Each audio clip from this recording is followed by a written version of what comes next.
Et allons plus loin avec notre correspondant à Bruxelles, Paul Germain. Bonjour Paul. Alors cet accord sur l'ouverture des négociations d'adhésion est intervenu finalement beaucoup plus vite que prévu. On s'attendait à des négociations longues. Elles auraient même pu se poursuivre ce week-end.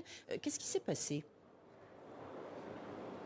Eh bien, c'est vrai, Isabelle, qu'on s'attendait à un blocage total de la part de Viktor Orban quand il est arrivé hier matin au sommet à Bruxelles. Il avait déclaré tonitruant devant une flopée de caméras que ce n'était vraiment pas le bon moment d'ouvrir des négociations d'adhésion avec l'Ukraine. Et puis, à 18h25, un tweet surprise de Charles Michel annonce l'ouverture de ces négociations. Tout le monde tombe des nues. Parmi les journalistes, certains ironisent même en se demandant si le compte Twitter de Charles Michel n'a pas été piraté. Alors qu'est-ce qui s'est passé ? Eh bien, Viktor Orban s'est rendu compte qu'il était face à un mur, seul contre tous, qu'il ne pouvait pas résister. Et donc, au moment de passer au vote, il s'est éclipsé. Il a fait une pause pipi opportune, comme l'a déclaré Mark Rutte, le Premier ministre néerlandais. Il n'a donc pas donné son feu vert, mais il n'a pas mis son veto non plus. En revanche, vous l'avez entendu, il a bloqué, il a mis son veto aux 50 milliards qui devaient être versés